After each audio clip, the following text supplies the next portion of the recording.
అధ్యక్ష ఇక్కడ personal issues మాట్లాడకుండా నేను రూల్ పొజిషనే కోట్ చేసి మాట్లాడతాను అధ్యక్ష. అధ్యక్ష section 29A of representation of peoples act ఉంటుంది అధ్యక్ష.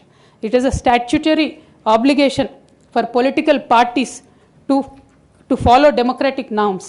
అంటే ఒక వ్యక్తి ఒక పార్టీలో చేరాడంటే ఆ వ్యక్తి యొక్క భావజాలాన్ని కానీ ఆ వ్యక్తి యొక్క భావ ప్రకటన స్వేచ్ఛను కానీ ఆ పొలిటికల్ పార్టీస్ హరించడానికి లేదు అధ్యక్ష. నేను గత 8 సంవత్సరాలుగా ఇండిపెండెంట్గా ఒక వ్యక్తిగా సంస్థను నడుపుతూ చేస్తున్నటువంటి ప్రయత్నాలని అడ్డుకట్ట వేయడానికి మొదటి రోజు నుంచే ప్రయత్నం జరిగింది అధ్యక్ష.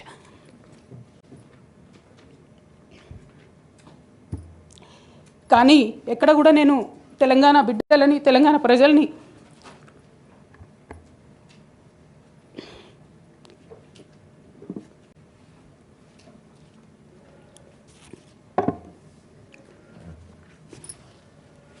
వాళ్ళను డిసప్పాయింట్ చేయదు కాబట్టి నవ్వుతూ పనిచేస్తూ వెళ్ళిపోయిన అధ్యక్ష ఇప్పుడు నా దగ్గరికి ఎప్పుడు పెద్దవాళ్ళు పైరవికారులు కాంట్రాక్టర్లు ఎవరు రాలేదు అధ్యక్ష.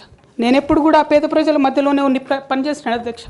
నా దగ్గరికి వచ్చినటువంటి బీడీ కార్మికులు కావచ్చు, బీడీ టేకేదారులు కావచ్చు, అంగన్వాడీ టీచర్లు కావచ్చు, ఆశా వర్కర్లు కావచ్చు, ఐకేపీ ఎంప్లాయీస్ కావచ్చు అధ్యక్ష, అదేవిధంగా జిహెచ్ఎంసీ కార్మికులు కావచ్చు అధ్యక్ష, టీచర్లు కావచ్చు అధ్యక్ష, నిరుద్యోగులు కావచ్చు, ఆడబిడ్డలు కావచ్చు, సింగరేణి ఉద్యోగులు కావచ్చు, కరెంట్ ఎంప్లాయీస్ కావచ్చు, ఎవరు వచ్చినా అధ్యక్ష నేను కాదనకుండా నాకెంత వీలైతే అంత పనిచేసి పెట్టేటటువంటి ప్రయత్నం చేసిన అధ్యక్ష.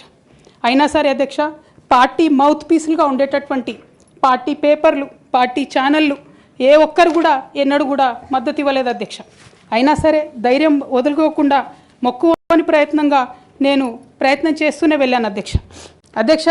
తెలంగాణ రాకముందు బీఆర్ఎస్ ప్రభుత్వం ఏర్పడకముందు ఒక మాట అనుకున్నాం అధ్యక్ష.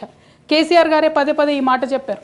ఉమ్మడి రాష్ట్రంలో మనకు కాంట్రాక్ట్ వ్యవస్థ వచ్చింది, మరి కాంట్రాక్ట్ ఎంప్లాయీస్తోని అవుట్సోర్సింగ్ ఎంప్లాయీస్తోని దేశానికి నష్టం జరుగుతుంది, రాష్ట్రానికి నష్టం జరుగుతుంది, అందరికన్నా ఎక్కువ తెలంగాణ యువకులకు నష్టం జరుగుతుందని చెప్పారు అధ్యక్ష.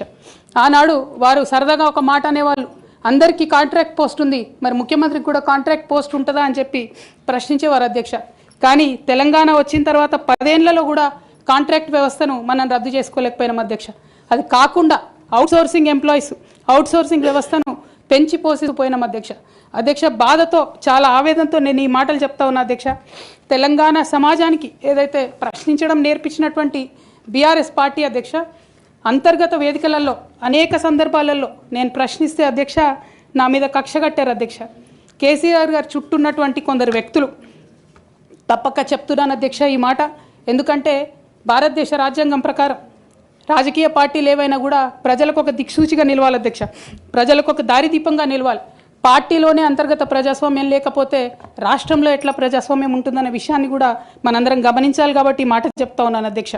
మరి కక్షగట్టి నన్ను ప్రశ్నించినందుకు పార్టీ నుండి బయటకు పంపించారని చెప్పి చెప్పక తప్పదు అధ్యక్ష. మొదటి సంవత్సరం నుంచే రాష్ట్ర స్థాయి నిర్ణయాలలో ఎక్కడ కూడా నా పాత్ర లేకుండా కట్టుబడి చేసినారు అధ్యక్ష. ఇవాళ ఆనాడు బాధపడ్డా ఇవాళ నేను సంతోషపడతా ఉన్నా అధ్యక్ష. ఎందుకంటే అధ్యక్ష ధర్నా చౌక్ రద్దు చేయడం అనేటటువంటిది ప్రజాస్వామిక హక్కుల్ని కాలరాయడంలో మొదటి మెత్త అధ్యక్ష.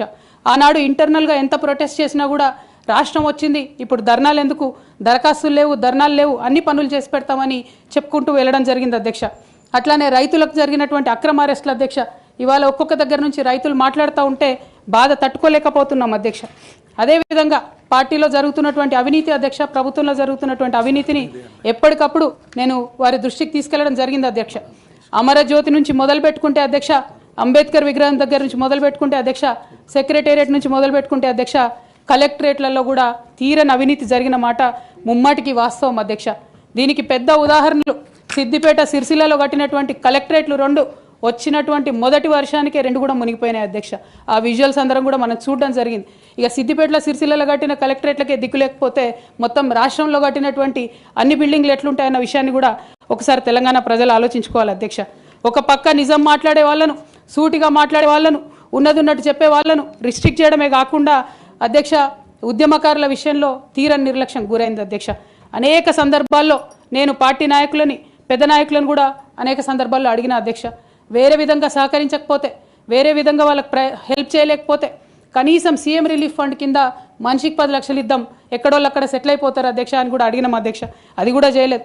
43 లక్షల మందికి పెన్షన్లు ఇస్తున్నామని గర్వంగా మనం చెప్పుకుంటున్నాం. ఉద్యమకారులు కాన్స్టిట్యున్సీకి 1000 మంది కూడా ఉండరు. ఆ 1000 మందిని పట్టుకుంటే ఇంకో 1,00,000 మందికి ఎక్కువైతుంది. వాళ్ళకు పెన్షన్ ఇస్తే లాగా ఉంటుంది, గౌరవంగా ఉంటుందని అనేక సందర్భాల్లో చెప్పినాం అధ్యక్ష. అది కూడా 69లో పనిచేసినటువంటి ఉద్యమకారులు వాళ్ళ స్ఫూర్తిని తీసుకొనే మనం ముందుకెళ్ళినామని చెప్పి మనం చెప్పుకున్నాం అధ్యక్ష. కానీ వారిని కూడా ఎన్నడూ కూడా గుర్తించలేకపోయినాం అధ్యక్ష. అదేవిధంగా విద్య విషయంలో అధ్యక్ష మన మెయిన్ ట్యాగ్ లైన్ నీళ్లు నిధులు నియామకాలు అనేటటువంటి మన మెయిన్ ట్యాగ్ లైన్ ఏదైతే ఉంటుందో అధ్యక్ష అన్నిటినీ కూడా గండుగొట్టుకుంటూ పోయినాం అధ్యక్ష. విద్య విషయంలో నియామకాల విషయంలో అన్ని విషయాల్లో అదే జరిగింది అధ్యక్ష. అదేవిధంగా కొందరు ప్రజాప్రతినిధులు చేస్తున్నటువంటి దురాగతాలని కూడా ఎప్పటికప్పుడు నేను అధిష్టానానికి చేరవేసిన అధ్యక్ష. దాని మీద ఎటువంటి చర్యలు లేవు అధ్యక్ష. దానికి ప్రత్యక్ష నిదర్శనం ఇసుక దందాల్లో చేసినటువంటి అక్రమాలతోని నేరేళ్ల లాంటి దురాగతాలు జరిగినాయి అధ్యక్ష. దళిత బిడ్డల మధ్యలో అనవసరంగా బలైపోయినారు అధ్యక్ష. కానీ దాని మీద కూడా ఎటువంటి చర్యలు తీసుకోకపోవడం, అది అప్పుడు బీఆర్ఎస్ ప్రభుత్వం తీసుకోకపోవడం, ఇప్పుడు కాంగ్రెస్ ప్రభుత్వం చర్యలు తీసుకోకపోవడం కూడా చాలా దారుణం అధ్యక్ష. బోధన్ షుగర్ ఫ్యాక్టరీ అధ్యక్ష నా ప్రాంతం అధ్యక్ష, నా బోధన్ మా అత్తగారిల్లు. ఒక 10 ఏళ్లలో కనీసం ఒక 100 సార్లు అడుగుంటాం అధ్యక్ష బోధన్ షుగర్ ఫ్యాక్టరీని తెప్పియాలని చెప్పి. బోధన్ షుగర్ ఫ్యాక్టరీ విషయంలో చేసినటువంటి నిర్లక్ష్యానికి మాత్రం నేను పర్సనల్గా చాలా అవమానంగా ఫీల్ అయిన అధ్యక్ష. అయినప్పటికీ ఇప్పటికి కూడా బోధన్ షుగర్ ఫ్యాక్టరీ తెరచకపోవడం, తెలంగాణ వచ్చి కూడా మా బోధన్ బిడ్డలకు న్యాయం జరగలేదన్న విషయం అర్థమవుతా ఉంది అధ్యక్ష. అదేవిధంగా అధ్యక్ష కేసీఆర్ గారి దగ్గర మాట్లాడే ధైర్యం నాకు ఒక్కదానికే ఉంది కాబట్టి అధ్యక్ష ఈ అన్ని అంశాలు నేను ఎప్పటికప్పుడు అడుగుతూ వెళ్ళినా అధ్యక్ష. సరే పర్సనల్గా వారు నాకు తండ్రి, పార్టీ అధ్యక్షులు, ఒక 2 విషయాలు చేసినా ఒక 2 విషయాలు చేయకపోయినా నడుస్తుంటుంది పార్టీ అన్నప్పుడు, ఇంత పెద్ద వ్యవస్థ ఉంటే అనుకోవచ్చు అధ్యక్ష. కానీ కింద ఉండేటటువంటి అనేక వ్యక్తులు కంటిన్యూస్గా దురాకతలు చేస్తుంటే కూడా మరి చూసుకోకపోతే కరెక్ట్ కాదు అధ్యక్ష. అదేవిధంగా టీఆర్ఎస్ నుండి బీఆర్ఎస్గా మారుస్తామనేటటువంటి ఒక కీలకమైన నిర్ణయం తీసుకోవడం జరిగింది అధ్యక్ష. ఆనాడు కూడా ఆ మీటింగ్ నేను అటెండ్ అవ్వలేదు అధ్యక్ష. నేను ఒప్పుకోలేదు, ఈ పేరు మార్పుకు ఒప్పుకోలేదు, నేషనల్ పాలిటిక్స్లోకి వెళ్ళడం కూడా నేను ఒప్పుకోలేదు అధ్యక్ష. అంటే ఒక మాట అధ్యక్ష, ఇట్లాంటి హౌస్లో చెప్పొచ్చో లేదో కానీ తెలంగాణలో ఏం పీక్ కట్టలు కట్టినామని నేషనల్కి పోయి చేస్తాం అధ్యక్ష. మనం ఎన్ని పనులు మిగిలినాయి అధ్యక్ష తెలంగాణలో చేయాల్సినాయి? 2 పెద్ద రివర్స్లో, ఒక పక్క గోదావరి, ఇంకో పక్క కృష్ణ, 1,89,000 కోట్లు ఖర్చు పెట్టినాం అధ్యక్ష. కొత్తగా ఇచ్చిన ఆయకట్టు ఎంత అంటే 14 లక్షల ఎకరాలు అధ్యక్ష. 1,89,000 కోట్లు అంటే ఎంత అధ్యక్ష? 1,00,000 కోట్లు ఖర్చు పెడితే 20 లక్షల మంది పేద ప్రజలకు ఇంటికి 5 లక్షలు వేసుకున్నా 20 లక్షల మందికి పేద ప్రజలకు ఇల్లు ఇవ్వచ్చు అధ్యక్ష మనం. కానీ 1,89,000 ఖర్చు పెడితే అధ్యక్ష జరిగింది ఎవరికి, ఒరిగింది ఎవరికి అంటే ఒక వ్యక్తి 1989లో కంపెనీ పెట్టుకున్న ఆయన మన తెలంగాణ వచ్చిన తర్వాత ఫోర్బ్స్ జాబితా ఉంటుంది అధ్యక్ష. దాంట్లో 45వ స్థానం ఒక కాంట్రాక్టర్ దక్కించుకున్నాడు అధ్యక్ష. అంతకుమించి జరిగింది ఎవరికి ఏం లేదు అధ్యక్ష. ఇండ్లు లేని పేద ప్రజలకు ఇండ్లు రాలే అధ్యక్ష.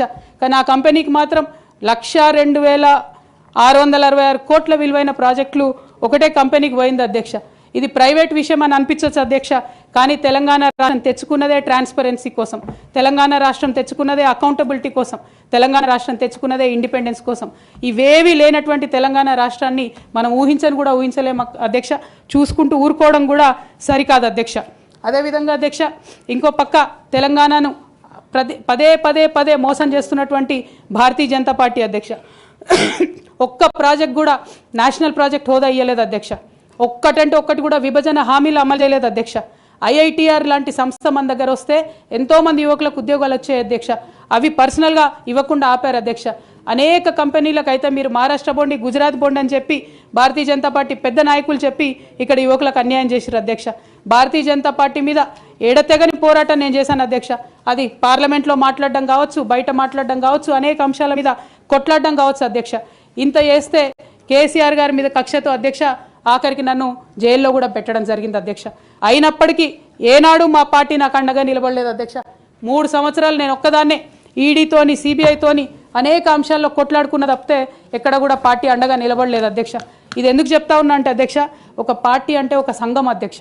ఒక సంఘం అంటే ఒకే భావజాలంతో కలిసి పనిచేసే వ్యక్తులు అధ్యక్ష. ఒకడు గాయపడి పడిపోతే వాడిని ఎత్తుకొని పోతారు అధ్యక్ష, భుజాల మీద తీసుకొని పోతారు అధ్యక్ష. లేదు నువ్వు మా భావజాలంతో కరెక్ట్గా లేవంటే తీసి ఆనాడే అవతల పడేయాలి అధ్యక్ష.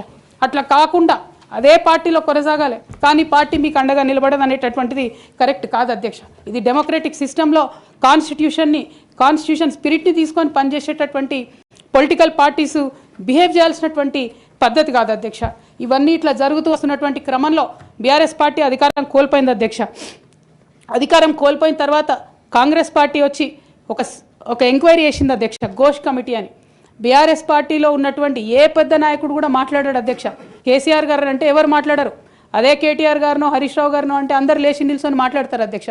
నేను ఒకటే అంటే అధ్యక్ష, ఒక నాయకుడిని నమ్ముకొని, ప్రాంతీయ పార్టీ అంటే ఏంది అధ్యక్ష?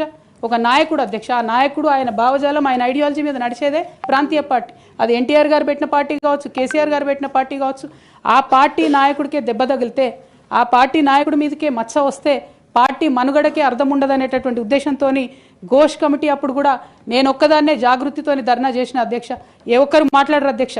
ఆ తర్వాత అర్ధరాత్రి 2 గంటలకు కాంగ్రెస్ ప్రభుత్వం అసెంబ్లీలో సిబిఐ ఎంక్వైరీకి ఇస్తామంటే కూడా తెల్లారి 12, 1 గంటలు 2 గంటల వరకు కూడా మా బీఆర్ఎస్ పార్టీలో ఒక్క పెద్ద నాయకుడు కూడా మాట్లాడాడు అధ్యక్ష. కేసీఆర్ గారిని ఏమన్నా మాట్లాడారు అధ్యక్ష. మరి అట్లాంటి పార్టీ ఎందుకు ఉండాలి, ఉంటే ఏంది పోతే ఏందని నేను ప్రెస్ మీట్ పెట్టి బలంగా మాట్లాడిన అధ్యక్ష. నేను మాట్లాడలేదని నేను అంటలేను అధ్యక్ష. డెఫినెట్గా అవినీతి పరుల పేరు చెప్పిన, నేను హరీష్ రావు గారి పేరు చెప్పిన, వారి టీంలో ఉన్న అందరి సభ్యుల పేరు చెప్పిన అధ్యక్ష. ఇప్పుడు కూడా చెప్తాను అధ్యక్ష. కానీ అధ్యక్ష, చెప్పిన తర్వాత తెల్లారి 2 గంటల లోపల నన్ను సస్పెండ్ చేసిండ్రు అధ్యక్ష. నేను ఒకటే కోరుతా ఉన్నా అధ్యక్ష. ఇందాక నేనైతే representation of peoples act quote చేసినాను అధ్యక్ష. అందులో సెక్షన్ 19.1C అని కూడా ఉంటుంది అధ్యక్ష. ఇది రైట్ టు అసోసియేషన్లో అధ్యక్ష ఆర్టికల్ 19.1C. అంటే ఒక అసోసియేషన్లో మనం మెంబర్ అయినంత మాత్రాన ఖచ్చితంగా ఆ party membership does not place an individual outside the constitution అధ్యక్ష. Especially when it concerns the allegation of corruption, maladministration and breach of public trust lies at the core of protected political speech అధ్యక్ష. Political speech has to be protected by Constitution of India అధ్యక్ష. అదే విధంగా అధ్యక్ష disciplinary action committee అన్నారు అధ్యక్ష. అధ్యక్ష అసలు BRS party constitution అధ్యక్ష ఒక నేషనల్ లెవెల్లో పనిచేయాలనుకునే పార్టీది 8 పేజీల కాన్స్టిట్యూషన్ అధ్యక్ష. అధ్యక్ష నిజంగా ఇవాళ నేను ధైర్యంగా చెప్తా ఉన్నా, ఆ constitution of BRS party is a joke అధ్యక్ష. ఏమి ఉండదు అందులో. అసలు పోయిన కమిటీ ఎప్పుడు వేసిర్రంటే ఎవరికి కూడా గుర్తుండదు అధ్యక్ష. నన్ను సస్పెండ్ చేసే ముందు డిసిప్లినరీ యాక్షన్ కమిటీ అని సడన్గా రాత్రికి రాత్రి పుట్టుకొచ్చింది అధ్యక్ష. పుట్టుకొచ్చి నన్ను సస్పెండ్ చేశారు అధ్యక్ష. కనీసం నన్ను పిలవాలా, కనీసం షోకాజ్ నోటీస్ ఇవ్వాలా, పోనీ ఇవ్వలేదు. ఎమర్జెన్సీ పవర్స్ వాడి అధ్యక్షుల వారే సస్పెండ్ చేశారు అనుకుంటే తర్వాత కనీసం ఫైనాలిటీ ఆఫ్ ద ఆర్డర్ కోసం అధ్యక్ష అపిలేట్ రూట్ తీసుకుంటే కనీసం తర్వాత ఎక్స్ప్లెనేషన్ అడగాలి అధ్యక్ష. ఎటువంటి పద్ధతి లేదు అధ్యక్ష. ఒక పార్టీ నడిపే పద్ధతి డెఫినెట్గా ఇది కాదు అధ్యక్ష. అవసరం అనుకుంటే నేను లీగల్గా ఛాలెంజ్ చేయొచ్చు, కానీ నేను ఛాలెంజ్ చేయను అధ్యక్ష. ఎందుకంటే ఎటువంటి పద్ధతి లేనటువంటి బీఆర్ఎస్ పార్టీ నుండి, ఎటువంటి నైతికత లేనటువంటి బీఆర్ఎస్ పార్టీ నుండి దూరం అవుతున్నందుకు ఇవాళ నేను చాలా సంతోషిస్తున్నా అధ్యక్ష. నా కుటుంబం, నా పార్టీ, నా రక్తం, నా చెమట, నేను 20 సంవత్సరాలు తెలంగాణ ఉద్యమం కోసం నేను పడ్డటువంటి శ్రమ, నేను చేసినటువంటి కష్టం గుర్తించకుండా ఒక చిన్న ఉరిదీసేవాడిని కూడా అడుగుతారు అధ్యక్ష. ఈ దేశంలో అంత మంచి దేశం మనది, అయినా కూడా సస్పెండ్ చేశారంటే చాలా సంతోషిస్తున్నా అధ్యక్ష. ఇవాళ నేను వేరే ఏం లేదు. అయితే కాంగ్రెస్ పార్టీ అధ్యక్ష నా సస్పెన్షన్ని పొలిటికల్గా వాడుకోవాలని ఈ బీఆర్ఎస్ పార్టీలో వచ్చినటువంటి చీలికలను చాలా పెద్ద ఎత్తున వాళ్ళు ప్రమోట్ చేస్తూ ఉన్నారు అధ్యక్ష. ప్రత్యేకించి వారు నాపై చేస్తున్న ఆరోపణ అధ్యక్ష, ఇది ఆస్తుల పంచాయతీ, ఆత్మగౌరవం పంచాయతీ కాదని చెప్తా ఉన్నారు అధ్యక్ష. నేను ఇవాళ మీ ద్వారా తెలంగాణ ప్రజలకు చెప్పదలుచుకున్న అధ్యక్ష. అధ్యక్ష నాకు దైవభీతి ఎక్కువ అధ్యక్ష, దైవ భక్తురాలు నేను. లక్ష్మీ నరసింహస్వామి మా ఇంటి దేవుడు అధ్యక్ష. ఆ లక్ష్మీ నరసింహస్వామి మీద ప్రమాణం చేసి చెప్తా ఉన్నా అధ్యక్ష. ఒక మహిళగా నాకు 2 కొడుకులు ఉన్నారు అధ్యక్ష. వాళ్ళిద్దరి మీద ప్రమాణం చేసి చెప్తా ఉన్నాను, నాది ఆస్తుల పంచాయతీ కాదు అధ్యక్ష, నాది ఆత్మగౌరవం పంచాయతీ. నేను ఏ విషయమైనా, ఉద్యమకారుల విషయమైనా, బీసీల విషయమైనా, మహిళల విషయమైనా ఏదైనా నిలదీసి అడిగినా అధ్యక్ష, రేపు కూడా అడుగుతా అధ్యక్ష. అందులో ఎట్టి పరిస్థితులలో కాంప్రమైజ్ అయ్యే విషయమే లేదు అధ్యక్ష. ఈ సందర్భంగా తమరికి కూడా నేను ఒక మాట చెప్తా ఉన్నా అధ్యక్ష. మన రాష్ట్రంలో 17 లోక్సభ స్థానాలు ఉంటాయి అధ్యక్ష, ఒకటే ఒక ఉమెన్ ఎంపీ అధ్యక్ష. 119 అసెంబ్లీ సీట్లు ఉంటాయి అధ్యక్ష. అన్ని పార్టీలు కలిపి 8 మంది ఉన్నారు అధ్యక్ష మహిళలు. 40 మంది ఉన్న ఈ శాసన మండలిలో 3 ఉన్నాం అధ్యక్ష లేడీస్. మేము ఇక నేను పోతే 2 మిగులుతారు అధ్యక్ష. కానీ ఎంత అన్యాయం అంటే అధ్యక్ష, ఎంత చిన్న చూపు అంటే మహిళలు అంటే పొలిటికల్ పార్టీస్కైనా ఆఖరికి కౌన్సిల్ కూడా అధ్యక్ష. నేను నిన్న మొన్న ఫామ్స్ సైన్ చేస్తున్నా అధ్యక్ష. ఎక్కడా కూడా సభ్యురాలని లేదు అధ్యక్ష. ప్రతి చోట కూడా సభ్యుడనే ఉన్నది. తమరన్న దయచేసి మార్చాలి అధ్యక్ష. ఈ మొత్తం 4 కోట్ల మంది ప్రజల్లో అధ్యక్ష మహిళల యొక్క పర్సెంటేజ్ అధ్యక్ష మన రాష్ట్రంలో ఇంత అధ్యక్ష, 0.00003% అధ్యక్ష. ఇది మాకుండే రాజకీయమైనటువంటి రిప్రజెంటేషన్ అధ్యక్ష. రాజకీయంగా ప్రజల మధ్యలో కానీ పార్టీల మధ్యలో కానీ మాకున్నటువంటి రిప్రజెంటేషన్తో మేము ఆడవాళ్ళ కష్టాలు ఎవరికి చెప్పాలి అధ్యక్ష. ఒకనాడు కేసీఆర్ గారు అన్నారు అధ్యక్ష, ఈ దేశ రాజ్యాంగాన్ని మార్చాలి, మహిళలకు సమాన హక్కులు కావాలని. నేను అడుగుతా ఉన్నా అధ్యక్ష, పార్టీలు రాజ్యాంగాలు మార్చుకోవాలి అధ్యక్ష. ఇవ్వండి మహిళలకు సీటు. మీరు ఎంకరేజ్ చేయకపోతే ఎవరు ఇస్తారు అధ్యక్ష? ఎందుకోసం ఇస్తారు? మనం రాణి రుద్రమదేవి గురించి ఇలా మాట్లాడుకుంటున్నామంటే డెఫినెట్గా ఆమె స్వతంత్ర సంగ్రామంలో ఉన్నప్పుడు అధ్యక్ష మొదలు కాంగ్రెస్ పార్టీలోనే ఉండే అధ్యక్ష. భగత్ సింగ్ కానీ సుభాష్ చంద్రబోస్ కానీ ఇట్లాంటి వాళ్ళందరూ. కానీ తర్వాత వాళ్ళ ఫిలాసఫీ వెతుక్కొని వాళ్ళ దారి వాళ్ళు వెతుక్కొని పోయినారు అధ్యక్ష. పార్టీలు వేరైనంత మాత్రాన, దారులు వేరైనంత మాత్రాన అధ్యక్ష లక్ష్యం ఒకటే కాదని కాదు అధ్యక్ష. నా లక్ష్యం ఎప్పటికైనా ఒకటే అధ్యక్ష. తెలంగాణ బాగుండాలి, తెలంగాణ ప్రజలు బాగుండాలి, వాళ్ళ కోసం పనిచేయాలి అధ్యక్ష. దానికోసం నేను ఖచ్చితంగా పనిచేస్తూనే ఉంటాను అధ్యక్ష. అదేవిధంగా అధ్యక్ష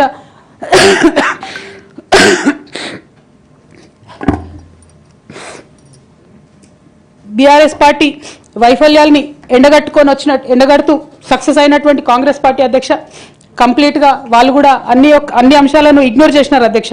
నేను రిక్వెస్ట్ చేస్తున్నా అధ్యక్ష, ప్రధానంగా విద్య విషయంలో, నీళ్ల విషయంలో వాళ్ళు చేస్తున్నటువంటి తప్పిదాలే మీరు కొనసాగిస్తే డెఫినెట్గా ప్రజలు మీకు బుద్ధి చెప్తారు. అందులో ఎటువంటి అనుమానం లేదు. నేను చివరిగా ఒక్క మాట చెప్తాను అధ్యక్ష. डरना नहीं किसी के भी पैरों के नाप से, डरना नहीं किसी के भी पैरों के नाप से, आखिर में पुण्य जीत ही जाएगा पाप से, आखिर में पुण्य जीत ही जाएगा पाप से. गीता में कृष्ण ने कहा अर्जुन से बस यही, गीता में कृष्ण ने कहा अर्जुन से बस यही, आखिर में पुण्य जीत ही जाएगा पाप से. అధ్యక్ష నేను నిజం పక్షాన ఉన్నాను అధ్యక్ష నేను నైతికత పక్షాన ఉన్నాను అధ్యక్ష. నేనేమి తప్పు చేయకుండా పార్టీలో కొంతమంది కక్షగట్టి మహిళా నాయకత్వం ఎదగకుండా పార్టీలో కొంతమంది కక్షగట్టి అధ్యక్ష ఎక్కడైతే ఉద్యమకారుల మాటలు కేసీఆర్ గారికి చేరుతాయో, ఎక్కడైతే సామాన్య కార్యకర్తల మాటలు కేసీఆర్ గారికి చేరుతాయో, ఎక్కడైతే పేదవాళ్ళ మాటలు కేసీఆర్ గారికి చేరుతాయి అనుకున్నారు అధ్యక్ష, వాళ్ళకు అడ్డు కూడా కట్టి ఇవాళ నన్ను పార్టీ బయట వేసినారు అధ్యక్ష. అటువంటి పార్టీలో నేను ఉండదలుచుకోలేదు అధ్యక్ష. కాకపోతే మీతో నేను రిక్వెస్ట్ చేస్తా ఉన్నా అధ్యక్ష, ఏ పొలిటికల్ పార్టీ అయినా అధ్యక్ష రాజ్యాంగాన్ని స్ఫూర్తిగా తీసుకొని పనిచేయాలి అధ్యక్ష. బీఆర్ఎస్ పార్టీ ఆ స్ఫూర్తితో లేదు అధ్యక్ష. కాబట్టి నేను ఈ రాష్ట్రంలో మహిళలకు కొంత ఇన్స్పిరేషన్ ఇవ్వడానికి అధ్యక్ష, ప్రజలకు ఓవరాల్గా సేవ చేయడానికి అధ్యక్ష, ఇప్పుడు కాంగ్రెస్ పార్టీ చేస్తున్న విధానాలకు ప్రధాన ప్రతిపక్షం అధ్యక్ష ఇవాళ లేనేలేదు హౌస్లో. నిన్న మొన్న అసెంబ్లీ నడిచింది, అక్కడ లేనేలేదు అధ్యక్ష. ఆ యొక్క గ్యాప్ని ఫిల్ఫిల్ చేయడానికి అధ్యక్ష నేను ఇవాళ ఒక వ్యక్తిగా ఈ హౌస్లోకి వెళ్ళిపోతున్నా అధ్యక్ష. కానీ నేను ఒక శక్తిగా ఫ్యూచర్లో చట్టసభలకు తిరిగి వస్తా అధ్యక్ష. డెఫినెట్గా ఒక పొలిటికల్ సిస్టమ్ని క్రియేట్ చేస్తా అధ్యక్ష ఈ స్టేట్లో. చేసి ఖచ్చితంగా ఒక శక్తిగా నేను తిరిగి వస్తాను అధ్యక్ష. మీ అందరి యొక్క ఆశీర్వాదంతో ఈ హౌస్లో ఈ 4-5 ఇయర్స్లో మీతో ఉన్న అనుబంధంతో నేను చెప్తా ఉన్నా అధ్యక్ష. మీరు చాలా అవకాశాలు ఇచ్చారు అధ్యక్ష, చాలాసార్లు మాట్లాడే అవకాశాలు ఇచ్చారు, అనేక సమస్యల మీద పోరాటం చేసే అవకాశం ఇచ్చారు. మీకు ధన్యవాదాలు తెలియజేస్తాను అధ్యక్ష. కాకపోతే తెలంగాణ డెవలప్మెంట్ కోసం ఇప్పుడున్న పార్టీ కూడా అంతే కమిటెడ్తో పనిచేయాలని చెప్పి డిమాండ్ చేస్తూ ఆ అన్ని అంశాలను టేకప్ చేసి మేము పనిచేస్తామని మీకు తెలియజేస్తూ మీ దగ్గర సెలవు తీసుకుంటున్నాను అధ్యక్ష. Thank you. జై తెలంగాణ. గౌరవ సభ్యురాలు సోదరిమణి కవిత గారి యొక్క ఆవేదన, భావోద్వేగం మేము అర్థం చేసుకుంటాం. భావోద్వేగాల మధ్య రాజీనామా చేయడం అంత సమంజసం కాదనేటువంటి ఉద్దేశంతోనే ఆ రోజు అదే చెప్పాను, ఈరోజు కూడా అదే చెప్తున్నాను. మీరు ఆలోచన చేయండి, పునరాలోచన చేయండి.